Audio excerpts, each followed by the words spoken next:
Hello, everyone. Welcome to another episode of the Sleep Detective podcast, where good sleep, health, and longevity are inevitable. And I mean that. We are meant to sleep well, wake up feeling rested, have energy, and live a long, healthy life. And anyone has this potential to be able to do that.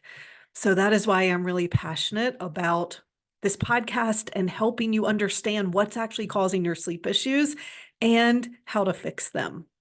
So today I want to talk about the 5 phases of overcoming insomnia. And this is from the perspective of clients going through our program. And so I just want to show you what this path could look like for yourself as well. And first, before I get started, though, I want to tell you about my client, Michael. So Michael and I just started working together a few weeks ago, and he's having nights where he's sleeping 4 hours, sometimes less than that. And so after our first session, he made some changes to what he was eating, to when he was exercising, um, to focusing on some detoxification. And he wrote that with all those changes, I have been sleeping more than 4 hours a night for 1 week in a row, when before he was getting an average of at least 2 nights where he was sleeping 4 hours or less, which does not sound good, right? So, his goal is 6 hours, so he's not there yet, but this is what can happen right away. We haven't even gotten his test results back and he's already sleeping better. So this happens to a lot of our clients. So let's get into these 5 phases. So the first phase when people come to me is likely where you are now. And it's really being frustrated because you don't know why you can't sleep, being frustrated because you can't sleep when it's what we're meant to do. And then like worrying, researching, thinking about sleep all the time, maybe talking about sleep all the time. When I was having sleep problems, that's what I did. I was constantly like Googling, okay, how to sleep better, trying to find a supplement that would help. I was telling my husband and my friends and my coworkers about how tired I was all the time. It was like all consuming in my life. And I imagine if you're having sleep troubles, and that's what is happening for you as well. And, this is normal. Like our bodies need sleep. And so it's normal when we need something that we aren't getting to obsess about it. It's actually how our brains protect us. Like if we're hungry, it's going to make you obsess about food. If you're thirsty, it's going to make you obsess about water. That way you're motivated to find food and water. And so it can be the same with sleep. So it's nothing to beat ourselves up about. But at the same time, one of the first steps I have people do is, okay, let's stop. Let's work on, not thinking about sleep all the time, definitely not talking about all the time, even not researching all the time, because that just reinforces the fact in our brain that we can't sleep. And the more we tell ourselves that, then the more that's going to continue to happen. So, doing this isn't going to cure your insomnia. We definitely need to also look at the physical reasons why you aren't sleeping. But this is one of the first steps. It's addressing the mental part of it, is not obsessing about it all the time and not, calling yourself an insomniac or saying things like, I can't sleep. Um, in this phase, you're also probably spending money on supplements, on courses, on programs, on therapists, like trying to do all the things, right? Maybe even gadgets. I know people spend a lot of money on different gadgets. You're probably lying awake at night, wondering why you can't sleep, lying awake at night, being frustrated. And so whether you're having trouble falling asleep or if it's, you're waking up in the middle of the night, I know back when I wasn't sleeping, like it would drive me crazy because I'd kind of run through my day and try to figure out everything I had done and what in there did I do wrong that was making me be awake at night. And you can really drive yourself crazy trying to figure that out. There's so many variables too about what we're eating and drinking and watching and talking about and what happens with work and family. There's so much. So it can be really hard to try and isolate one variable and be like, this is why I'm not sleeping well. And, it turns out, because there are physical imbalances that are affecting your sleep, it's not just the one thing you did, the one thing you ate, the fact that you did or didn't exercise or whatever it is. There's just more going on than that. And I also really remember in this stage, like feeling so out of control and helpless because you're trying to do the right things. I was Googling everything. I was following all what I call the sleep rules. And, I stopped watching TV before bed. I stopped eating chocolate in the evening. I made sure to exercise every day. And it's so frustrating when that's what you see over and over again as the solution and it doesn't work. You're like, I'm doing all those things. It's not helping. So it just feels very out of control and very helpless. So this is common, if you are feeling this way. It totally makes sense. Now, however, you can overcome this. And so once our clients sign up for the program, they do feel relief because they know that they are in good hands and that they're going to have a plan. Like we start them with a plan immediately in the Complete Sleep Solution program. So there are action steps they can take to start improving. And again, like Michael, a lot of them do. But there's so much relief in knowing that you're going to have someone helping you, right? An expert who knows what they're doing, who can actually help instead of just trying to DIY it. That's what I did for 2 years before I was finally like, okay, I really need help with this.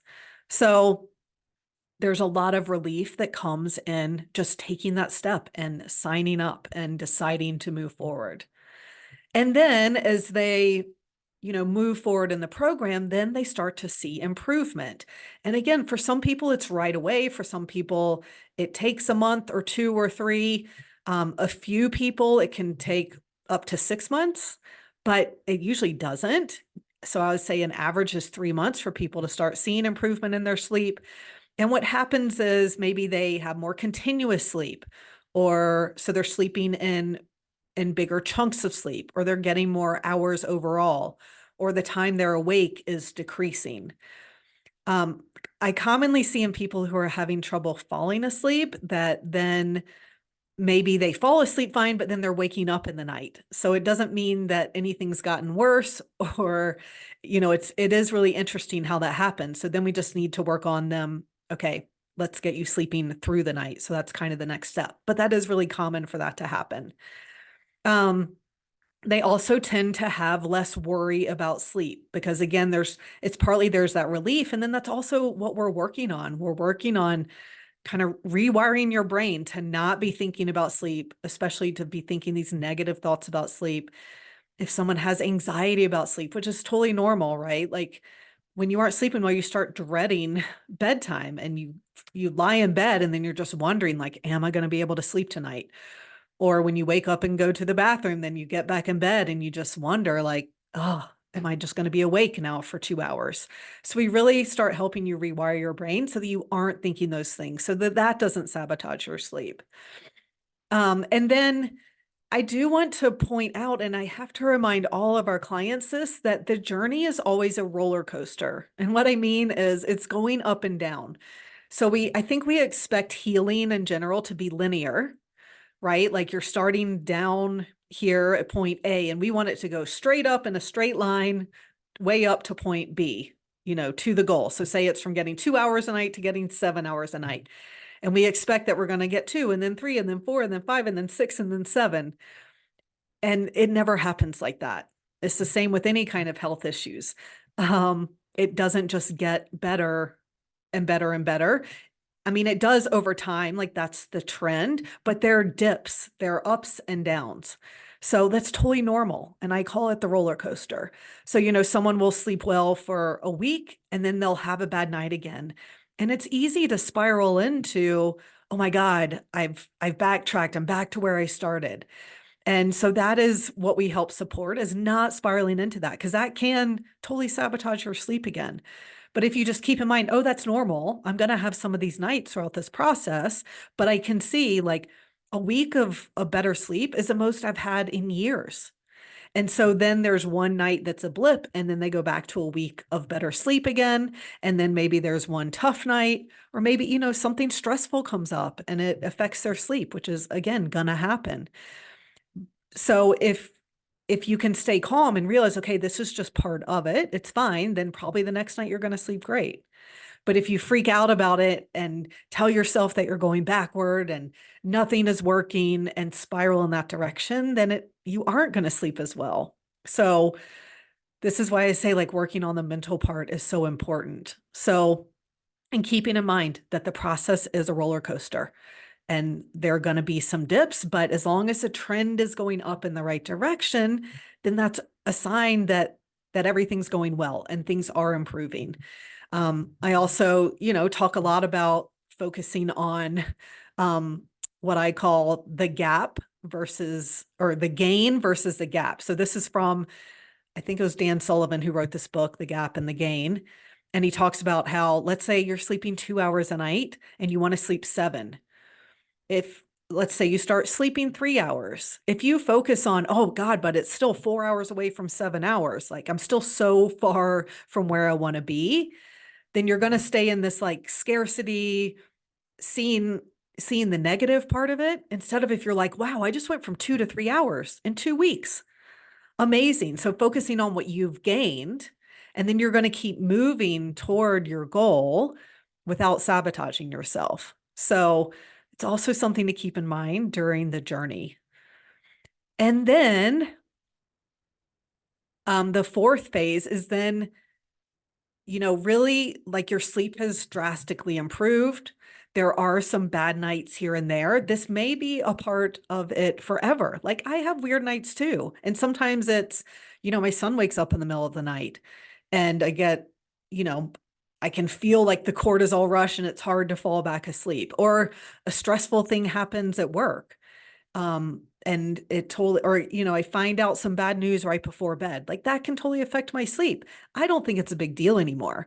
So that's what we're going for here, is like really having less of an emotional reaction to what we call bad nights, or, less than ideal nights, and tough times. And that way, then your sleep does keep improving. Because again, you're not totally sabotaging everything by thinking that you've backtracked, nothing's working, all of those things. So it's just, yeah, it's more of working on that mental part of, okay, a bad night is no big deal. And they're going to happen fewer and farther between, for sure. And then just having less of an emotional reaction. So being more even keel. Always say like, life is like this crazy squiggle line up and down, like an extreme roller coaster of what can happen. And we just want our emotions can be more even keel, like, slightly going up and down, like a calm river or something. But we don't have to go to the emotional extremes with everything that happens in our lives. So that's something else that we work on and that I see are happening with our clients, which is just helping them deal with stress better, which is also going to help them sleep better. And then the fifth phase is sleeping well consistently. So I always say, like, I sleep well 98% of the time. Again, there are going to be these weird nights, but for the most part, I'm sleeping great. And that was a huge improvement from being awake for 2 hours pretty much every single night of the month. Maybe there would be like one night of the month where I would sleep well back when I was struggling with this. And now it's like I sleep well 29 to 30 nights of the month. So that's what we're going for. Like we can consistently sleep at least 7 hours a night, pretty much uninterrupted. I still do wake up and go to the bathroom every night. And I used to think that that was a problem, right? Because that's when I would then be awake for 2 hours. Now I still wake up and go to the bathroom, and then I just go right back to bed and I go right back to sleep.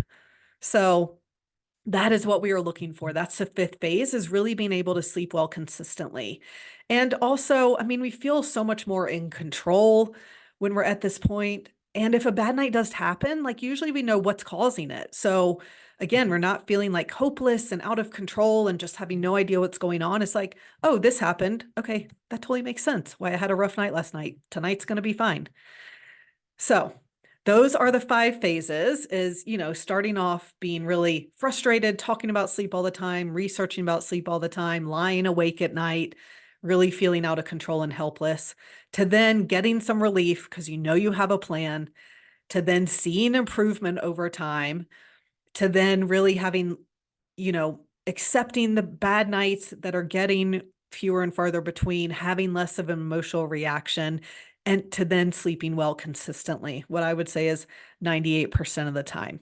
So I hope that helps. I do want you to know, like, this is what is possible for you. So I'm sure that you've tried a lot of things, like so many of my clients and myself. Like we tried so many different things, and it's really easy to lose hope and think that nothing will work. But like I will tell you, there are imbalances in your body that are totally affecting your sleep, and we can find out what these are. And if you've worked with other practitioners, even functional medicine doctors, naturopaths, things like that, if you haven't gotten better, it doesn't mean that it's hopeless. It just means something was missed.